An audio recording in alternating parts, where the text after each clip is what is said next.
ओम श्री परमात्मने नमः। अर्जुन विषादयुगः प्रथमोऽध्याय। धृतराष्ट्रोवाच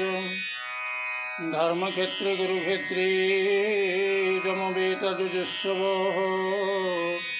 मामकाः पाण्डवाश्चैव किं कुर्वत संजय। संजयोवाच दृष्ट्वा तु पाण्डवानीकं व्यूढं दुर्योधनस्तदा आचार्यमुपसंगम्य राजा वचनमब्रवीत्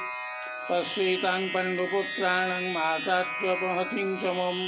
व्यूढान् द्रुपदपुत्रेण तव शिष्येन धीमताम् अत्र शूरमहेश्वासा भीमार्जुनसमायुधि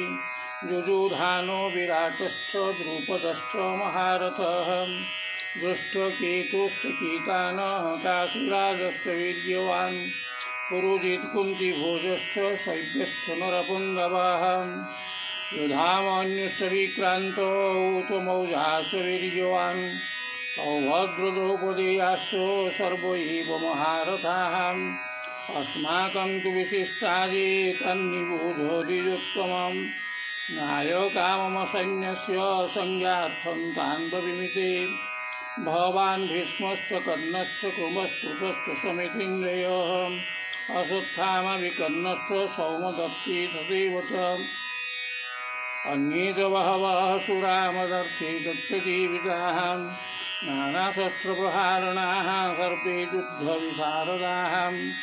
अपर्याप्तं तदस्माकं बलं भीष्माभिरक्षितं पर्याप्तं द्यूढमेतेषां बलं भीमाभिरक्षितम् अयोनिषु च सर्वेषु यथा भागमवस्थिताः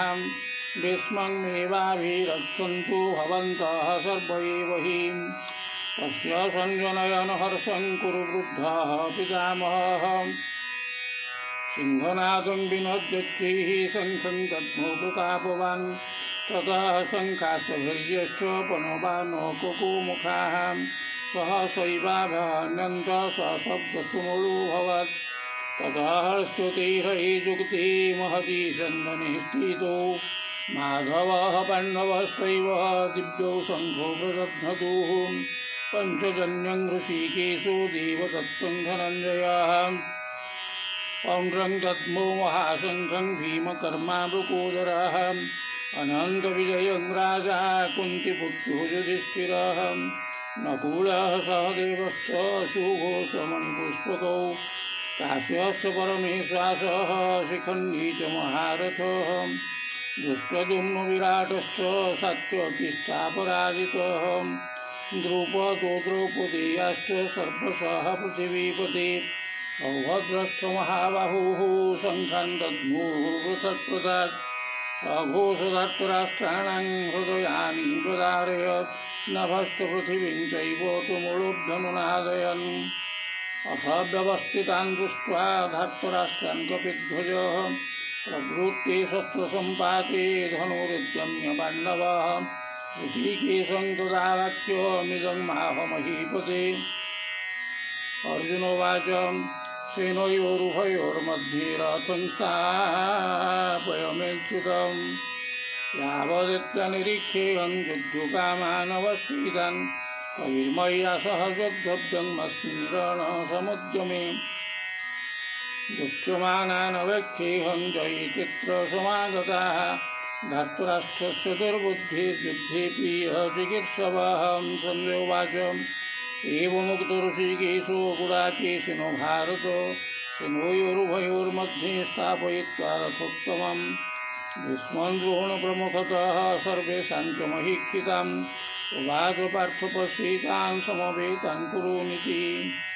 तत्रापश्यत् स्थितान् पार्थः पितॄनथ पितामहान्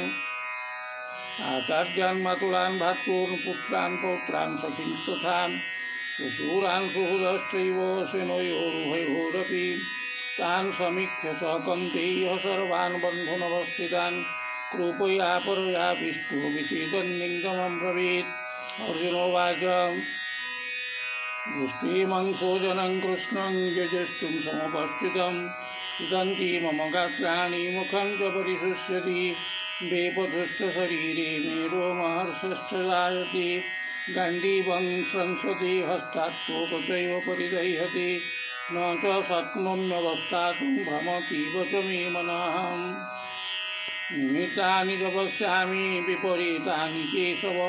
न च सेवनुपश्यामि हत्वा शोचनमाहवे न काङ्क्षे विजयं कृष्णं न च राज्यं सुखानि च किं राज्येन गोविन्दं कि भोगैर्जीवितेन वा तेषामर्थकाङ्क्षितो राज्यं भोगाः सुखानि च तैमेव स्थिता युद्धे प्राणं त्यक्त्वा धनानि च आचार्याः पितरः पुत्रास्तथैव च पितामहाः मातुलाः श्वशुराः पौत्राः शलाः सम्बन्धिनस्तथा